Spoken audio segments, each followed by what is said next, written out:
Bonjour à toutes et à tous, ravi de vous retrouver sur 8 Mont Blanc, il est 18 h, bienvenue dans cette édition du journal de la rédaction. Nous sommes le mardi 1er février 2022, au sommaire ce soir. Nous prendrons tout d'abord des nouvelles de l'hôtel de ville d'Annecy. Plus de 2 ans après le violent incendie qui avait ravagé l'édifice, le projet retenu pour sa réhabilitation a été présenté à la presse ce mardi matin. Le patrimoine sera ainsi modernisé. Et puis nous prendrons la direction de Pradly-Saumont où la station est dans les starting blocks. Les professionnels de la montagne attendent avec impatience les premiers vacanciers pour la fin de semaine. Cela tombe bien, la neige est tombée en abondance magnitude la nuit dernière et les idées d'activité ne manquent pas. Je vous lisais en titre, le 14 novembre 2019, un violent incendie ravageait la toiture et les combles de l'hôtel de ville d'Annecy. Vous vous souvenez peut-être de ces images très impressionnantes. Les travaux de restauration et de réhabilitation devront débuter en 2023 pour offrir une nouvelle mairie plus moderne. Parmi les 90 projets en course, celui de Pierre-Louis Falossi qui a été retenu. La presse était conviée ce mardi matin pour une petite présentation. Manon Toiti s'est rendue sur place. On regarde son reportage. Après son incendie en 2019, l'hôtel de ville s'apprête à se refaire une beauté. Le bâtiment a été désencombré de ses gravats en vue des travaux prévus en 2023. Un chantier attendu qui aura pour but de faire oublier la triste histoire de l'édifice. Selon le maire de la ville, c'est une manière d'aller de l'avant. C'est réparer une cicatrice. En novembre 2019, ça a été un gros choc. Ça a été un petit peu notre Notre-Dame à nous qui a brûlé. Et donc il y a eu tout un travail organisationnel, il a fallu dispatcher tous les agents, ça a été compliqué. Ça répare la cicatrice. Et puis, ce qui est très important, c'est aussi la symbolique. La symbolique de cette maison de la ville qui va renaître, qui va recréer des espaces. Le cahier des charges était clair, garder l'âme du bâtiment tout en le rendant ergonomique et plus moderne. Après une année de discussion, un projet a été retenu, celui de Pierre-Louis Falossi. Il présente son ouvrage comme la maison de la ville, un lieu qui pourra accueillir du public dans des espaces de coworking et un bar, sans avoir l'obligation de se rendre en mairie pour une tâche administrative. Un projet ambitieux que l'architecte a pris comme un challenge. On a affaire à un bâtiment qui a subi des dégâts, qui a été quasiment à l'abandon. Et cette façon de transformer d'une manière, on le souhaite, exemplaire, et de venir construire sur le construit, c'est plus qu'un challenge, c'est un devoir, je dirais. C'est un devoir de mémoire et c'est un devoir d'architecte. Et surtout, on va essayer de bien faire comprendre ce qui est ancien, ce qui est nouveau, et comment la mise en intelligence de l'un par rapport à l'autre fait que ça forme un nouvel ensemble et non pas une greffe, ou non pas un rajout. Ça, c'est le plus gros challenge du projet. Le chantier représentera un coût total de 30 millions d'euros pris en charge par l'assurance et le budget d'Annecy. Le nouvel hôtel de ville devrait ouvrir ses portes au printemps 2025. L'économie au Savoyarde relève la tête. Si l'activité reste très hétérogène selon les secteurs, tous les acteurs du tissu économique local s'accordent à dire qu'en 2021, des problématiques communes ont influé sur la hausse des prix des matières premières ou encore sur les problèmes de recrutement. La CCI 74 faisait le point ce mardi matin sur la conjoncture. Emmanuel Jaude. À l'instar du territoire français, l'économie au Savoyarde se relance, mais pour l'instant en demi-teinte. Avec une croissance de 9% de l'activité en 2021 par rapport à 2020, contre 13% au niveau national, la conjoncture reste fragile et de nombreux secteurs n'ont toujours pas retrouvé leur niveau d'avant-crise. Bousculés par la hausse des prix des matières premières et les pénuries mondiales de composants électroniques, les perspectives pour 2022 restent toutefois favorables au tissu économique local. On a eu aussi des mutations qui ont été accélérées, peut-être qu'elles étaient déjà à l'œuvre sur les dernières années, mais une accélération aussi de cette consommation du monde du travail différent. C'est peut-être pour ça aussi que on ne retrouve pas les personnes aujourd'hui dans nos entreprises, dans un CDI classique, mais plutôt dans un mode d'auto-entrepreneur, de micro-entreprise, d'ubérisation, avec peut-être aussi, il faut le souligner, peut-être des précarités aussi qui sont en train de s'installer. Alors peut-être tout ça, c'est des effets balanciers, hein, c'est que ça part dans un sens, ça reviendra parce que les équilibres vont se refaire. Il y a quelque chose qui va se stabiliser puisqu'on entend que la production automobile est en train de repartir, doucement, mais elle repart. Donc a priori, voilà, 2022, on va plutôt placer 2022 sous le signe positif d'une reprise et d'une sortie de Covid. Enfin, on l'espère. Avec un chômage à 6,4% en Haute-Savoie, l'un des taux les plus bas de France, de nouvelles tensions viennent pourtant fragiliser le tissu de l'emploi, freinant le recrutement essentiel à la relance de toutes les filières. Il y a une double problématique recrutement qui est court-termiste, effectivement, avec un besoin de production et de collaborateurs pour honorer la dynamique des commandes sur les biens d'équipement, par exemple. Et puis aussi cette projection, effectivement, à plus moyen terme, je dirais, où on doit être en capacité d'amortir aussi l'effet négatif de la pyramide des âges, qui fait qu'il va y avoir une déperdition aussi, un nombre important de collaborateurs avec du savoir-faire qui vont partir en retraite et où on n'a pas forcément le collaborateur à former et à qui on peut transmettre ce savoir-faire. Et s'il reste toutefois difficile de se projeter à long terme, on estime aujourd'hui que 35 à 40% des chefs d'entreprise du secteur industriel s'estiment optimistes pour l'évolution de la conjoncture dans les prochains mois. En bref, un coup dur pour la Folie Douce des Arcs. Pascal Bollot, le préfet de Savoie, a pris un arrêté exigeant la fermeture administrative de l'établissement après une première mise en demeure. Le 31 décembre 2021, lors d'un contrôle, il avait été constaté qu'une foule de 800 personnes dansaient et consommaient debout sur la terrasse, la plupart sans masque. Les mêmes manquements aux règles sanitaires ont été notifiés le 24 janvier lors d'un nouveau contrôle, rapporte la préfecture de Savoie. Cette décision de fermeture administrative d'une durée de 5 jours a pris effet ce lundi 31 janvier. On passe notre invité du jour et on va parler événementiel avec vous, Benoît Rastier. Bonsoir. Bonsoir. Merci d'être là sur notre plateau. Merci d'avoir accepté notre invitation. Vous êtes l'organisateur du festival pharaonique qui fête son grand retour le 26 mars prochain au phare à Chambéry. Après 2 ans d'interruption, vous êtes dans quel état d'esprit là ? On est très positif, on va dire, mais dans le bon sens du terme.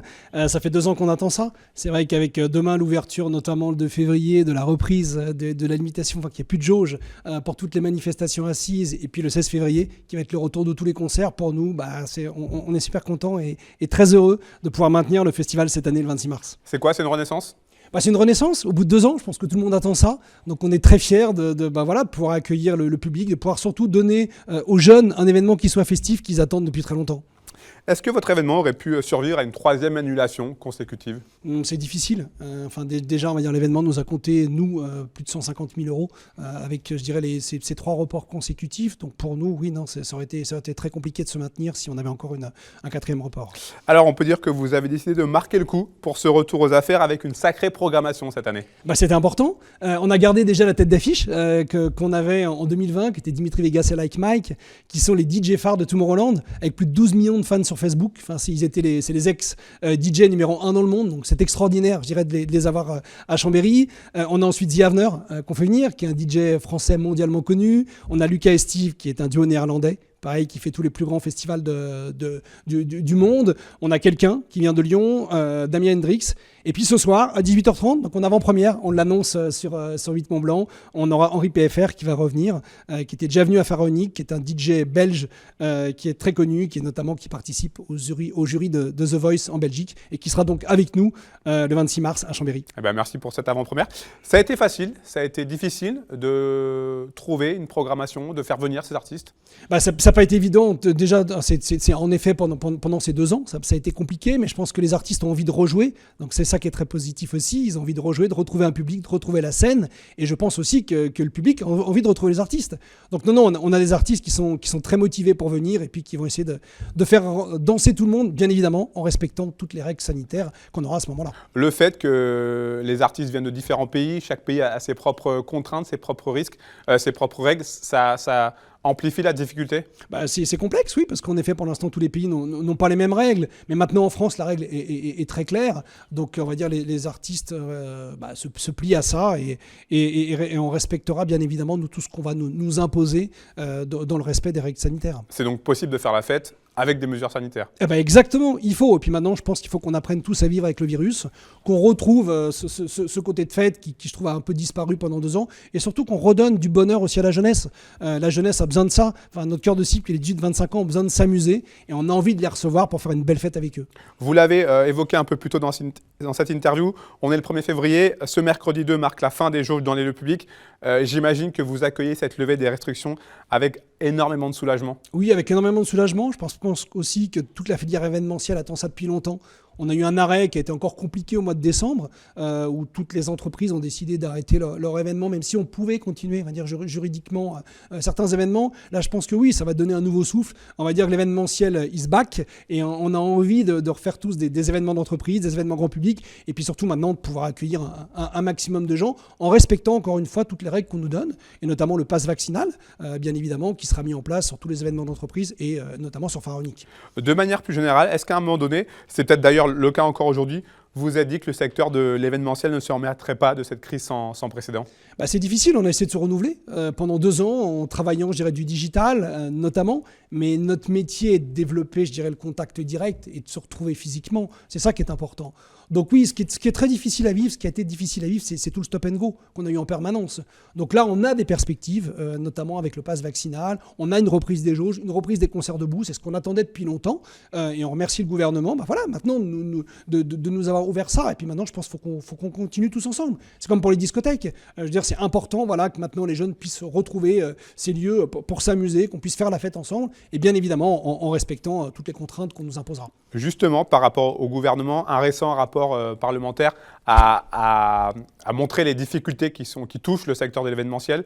Vous estimez avoir été assez entouré par le gouvernement, assez aidé pour le moment? Je pense qu'on a été aidé, on a été reconnu, alors pas tout de suite, puisqu'on a notamment nous eu les aides à partir quand la pandémie est arrivée au mois de mars. On a commencé à être aidé à partir du mois d'octobre, donc ça a été un petit peu tard. Mais après, honnêtement, le gouvernement a été à la hauteur en aidant avec le fonds de solidarité et avec l'activité partielle qui a vraiment sauvé le secteur. Et sans ça, clairement, on aurait plein de sociétés dans l'événementiel qui auraient disparu. Donc avec ces aides, on a pu se maintenir, mais maintenant, il faut aller de l'avant, il faut avancer, il faut refaire des événements, il faut ressortir, il faut refaire la fête, et puis que aussi, toutes les entreprises maintenant retrouvent cette volonté, je dirais, de faire des événements, notamment pour les salariés. Je pense que c'est important. Le télétravail a du bon, mais maintenant, il faut se retrouver physiquement pour faire des choses ensemble. Pour en revenir au côté festif, est-ce que cette crise, elle vous oblige peut-être déjà à appréhender d'une autre manière la façon de faire la fête?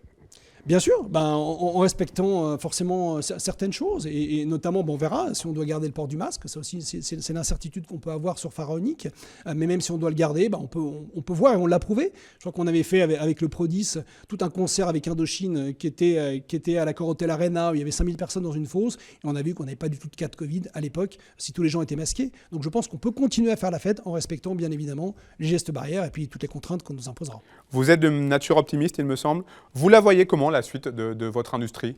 Je pense que maintenant, les gens ont envie de se retrouver, envie de se réunir physiquement. Donc je pense qu'on va avoir un boom. On a eu un gros boom au mois de septembre qui était important parce que les gens avaient envie d'être ensemble et de se retrouver. Et je pense qu'au printemps, c'est ce qu'on va vivre. En tout cas, je l'espère. Et que les entreprises, surtout, montrent cette volonté aussi et qu'ils aient envie de réunir leurs salariés. Je pense que le télétravail, à un moment donné, c'est bien, mais il faut se voir physiquement pour vivre des choses, avoir de l'émotion. Et quoi de mieux que de le vivre en direct? Voilà, c'est ça qui est important. Pour en revenir, dernière question, enfin c'est même pas une question, je vous laisse, Benoît Arastier, rappeler la date du festival Pharaonic. C'est le 26 mars 2022 au Phare à Chambéry. Il y a encore des plages, j'imagine. Oui, et toute la billetterie est disponible sur pharaonic.fr, donc venez nombreux, faire la fête. On fera tout ce qu'il faut pour les gestes barrières, mais venez vous amuser avec nous. Ça fait 2 ans qu'on attend ça, donc on espère avoir un phare plein à craquer pour faire une belle fête ensemble. Merci beaucoup, Benoît Arastier. Bon courage pour la suite. Allez, partons en montagne à présent où la neige fraîche est arrivée juste à temps pour les vacances de février. Entre 7 et 15 cm sont tombés ce lundi soir en Haute-Savoie et en Savoie. Une très bonne nouvelle pour les stations qui comptent sur de nouvelles chutes de neige pour recevoir leurs vacanciers dans des conditions optimales. À Pradis-Saumont, les professionnels de la montagne préparent activement le terrain en proposant des activités de mise en bouche comme ce concours de bonhomme de neige. Marine Schneider y était. Regardez. Comme vous voulez, vous pouvez faire un gâteau en 50 bonhommes de neige. Le bonhomme de neige, il peut être debout, couché. Ça marche?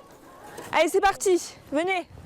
De la neige fraîche et un peu d'imagination, voilà la recette pour fabriquer un bon bonhomme de neige.